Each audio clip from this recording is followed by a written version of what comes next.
The auditorium buzzed with whispers as a barefoot boy stepped onto the stage. His pants were too short, his shirt had holes, and his skin was browned by the sun. He looked no older than 10, but his eyes held storms of struggle. The audience, full of polished students and proud parents, chuckled. A few laughed openly. Cameras zoomed in, not to admire, but to mock. One judge leaned in, curious. Another rolled her eyes. This was just a formality, he didn't belong here. But backstage, a woman in a janitor's uniform stood silently, hands clasped. Her eyes were glassy, watching the boy like her heart might crack. The microphone squeaked. The boy bowed. "My name is Eli," he said softly. "I will sing a song that reminds me of someone I lost." Someone giggled in the front row. Then, he opened his mouth. One note. Clear. Sharp. Carved from pain and wrapped in hope. The room froze.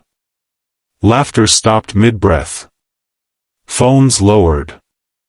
The same mouths that laughed now hung open. And for the first time, Eli closed his eyes, not to hide, but to feel. No one saw it coming. But someone backstage whispered, "That's her son." A mother in the shadows. 15 years earlier, Maria swept this same hall. Pregnant. Poor. Alone. Students passed her like smoke. Some threw food wrappers. Others held their noses. But Maria kept sweeping. Every night. She never complained. Not even when her belly grew heavy and her baby kicked against her ribs as if begging to escape this life. The school's music teacher, Mr. Leon, once saw her humming while cleaning. He smiled. "You've got a voice," he said. She laughed. "I only sing to survive." But after her son was born, she vanished.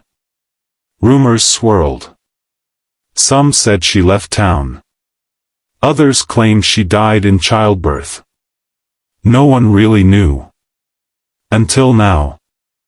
As Eli sang, Maria stood in the wings, older, thinner, with a janitor badge still pinned to her chest.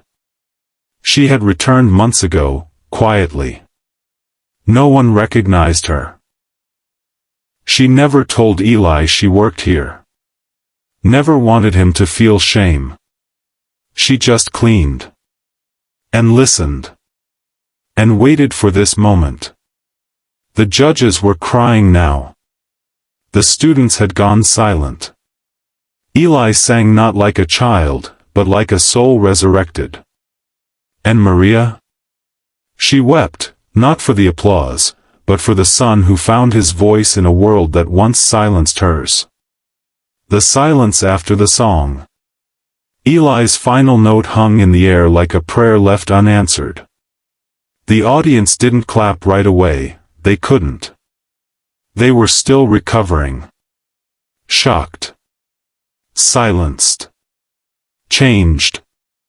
Then, like a wave crashing over a dam, the applause erupted. Students stood. Parents stood. The judge who rolled her eyes stood, too, wiping her tears with the back of her hand. Eli looked around, unsure.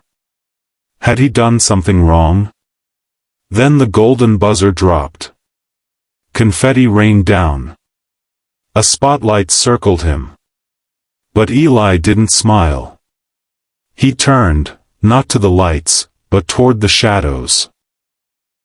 Maria stood there, hidden behind a curtain, her hand on her mouth. She tried to turn away. Hide. But Eli spotted her. He pointed. "That's my mom," he said, voice cracking. "She used to clean your floors, but she taught me everything." Gasps. Some in the crowd lowered their heads. Some looked ashamed. But Eli kept going. She gave up her dreams so I could sing mine. And suddenly the cheers weren't just for a poor boy who sang. They were for a woman who had once been invisible. Now, everyone saw her. Maria stepped into the light, trembling. And for the first time, they bowed to her. What they didn't know. After the show, cameras swarmed. Reporters begged for interviews. But Eli walked straight off stage, to the janitor's hallway. Maria was there, clutching her mop like armor. He didn't say a word. Just hugged her. She whispered, "I didn't want you to know." "I always knew, Mama," Eli replied, his voice breaking. "I just waited for the world to see you the way I do." A teacher who once ignored Maria now approached with tears in her eyes. "I'm sorry," she said. "I never knew your story." Maria smiled, tired. "I wasn't trying to be seen. I was just trying to raise a good man." The school offered Eli a scholarship on the spot. But he said, "Only if you give her a job in the music department." The room paused. Then the principal nodded. And just like that, a janitor became a vocal coach. Maria didn't need lights or awards. She only needed one thing, to know her voice had not been wasted. That her silence had planted something strong enough to break through concrete. Something like Eli. The voice that built him. Weeks later, a video of Eli's audition hit the internet. Millions watched. But what caught the world's attention wasn't just his voice, it was his story. A caption read, "The boy who sang his mother's silence into a symphony." News outlets called him a prodigy. But in interviews, Eli always said the same thing. "My mom is the real voice. I just echoed her courage." One day, a letter arrived. From a famous vocal conservatory overseas. Full scholarship. Housing. A future. Eli hesitated. "I can't leave her." But Maria smiled. "You have to. I didn't sing so you could stay in the shadows with me. I sang so you could fly." The night before he left, they sat on the school stage together, her mop on one side, his suitcase on the other. He sang her lullaby back to her, note by note. She cried. He didn't. He had to be strong now.